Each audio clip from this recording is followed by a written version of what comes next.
I wouldn't have never, my grandfather never told me nothing about no OMAC or no AirTag or none of that, okay?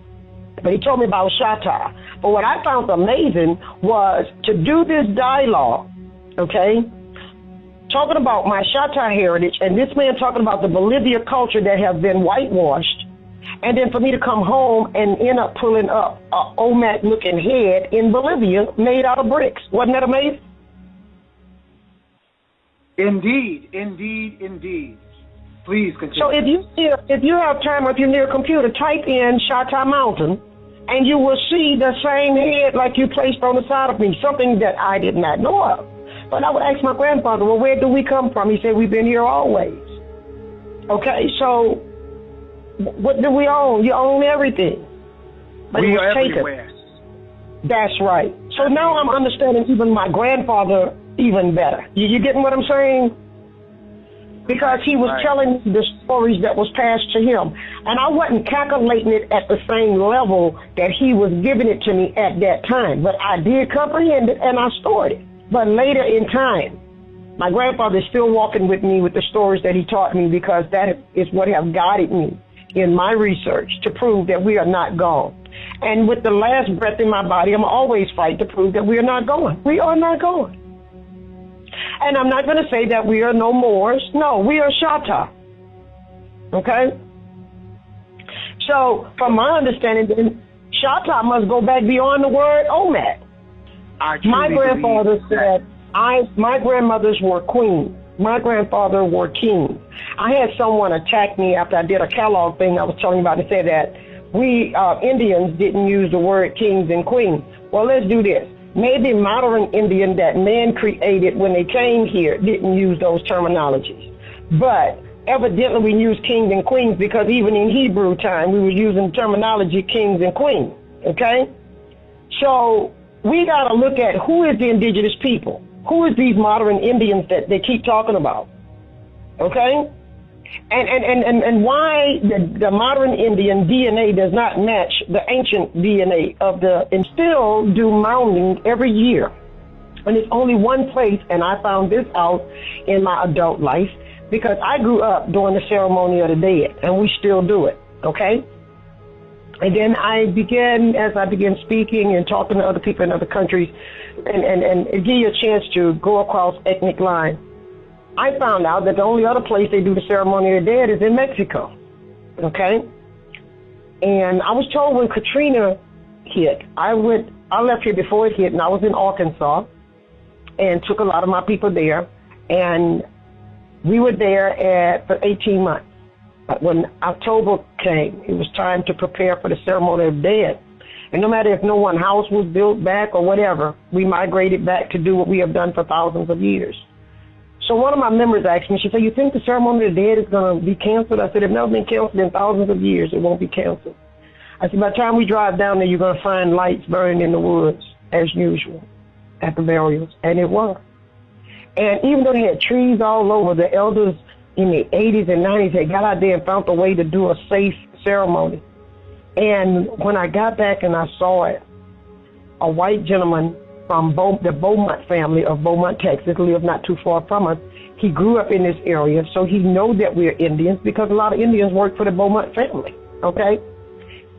He said that he had the people from Mexico who had came in to work on cleanup in these areas down here after Katrina saw our ceremony, and he said they was down on their knees giving honors to the ceremony. And he thought it was strange, and he said, well, we do the same ceremony on the same exact day. So he told me about this story, and I told him, well, I experienced some things in Arkansas with people who were Mexican Indian, and they acknowledged who I was because of the word Shatta also. So me and him began to talk. And I started talking to other people who celebrate the ceremony of the dead to find out we all still do the Feast of the Dead. And the only other place do that is Mexico. So now we're going back to that OMAC thing, correct? So isn't that beautiful? That is powerful. Thank you. And so when I look at migrations maps and stuff, some people said in as early as the early 1700s, latter 1800s, latter 1600s, that they had put us with the OMAC back then because of something they saw in the migration pattern, okay, of it being the same people. That's why I say, who says Poverty Point is not a part of Shafunkta Shatta people, okay? I don't think everybody in Poverty Point just packed up and moved and just disappeared. And they were mound builders. You know, wherever you see the mounds. Right now, Louisiana DOT, Department of Transportation, was doing a project, and they gave me a letter and a packet that dated the mounds to 250 BC that they had accredited to the Mississippian culture. The Mississippian culture come way after the Shatta culture, okay? So when you're looking at these scales, I don't see all these other names of these newly federal recognized tribes in modern day Indians. I see the ancient Indians and the ancient names. So I began asking anthropologists and archaeologists a question. If I go get my DNA taken, would it match the modern day Indian? And they said no. If I take the modern day Indians and compare them to the ancient bodies that's being found, would it match? They said no. Okay? So I said, well, who matched the ancient people? The modern Indians, we need to realize, is what they're calling it, modern day Indians. And the ancient Indians is who they are. I've been told that if you would do an ancient DNA and then you do my DNA, it would match. Okay? I had an anthropologist who tracked me down through LSU University, and this gentleman is well renowned, and he found me because he said his research brought him and led him to me and my people. So there are anthropologists and archaeologists and historians, just like Dr. David did, have written and did work and say, okay, well, where are they? Well, here's where we're at. We're not trying to be federally recognized until after Katrina, somebody kept saying you need to do this so you can help your people recover. I'm telling you, it didn't work because it's highly racial. And you got to go through too much, and you have to give them all of your information and everybody in your family name and all this stuff. We done been through that in the past. And when they done took court records to track us down, and then once you know anything, they done erase your history. And then you didn't end up with some kind of sickness and you dying somewhere. That's called eugenics, okay? And we are a victim of eugenics. Well, eugenics was something that a lot of your bigger business people of this here United States as we know it, or Wall Street, developed along with some scientists to eliminate the people that was black, okay? And I'm going to speed up. By 1924, it became to its perfection. And eugenics was practiced and brought to its perfection here in the South, here in Louisiana, present-day Louisiana, and used by Hitler against the Jews. Okay? So here we got eugenics.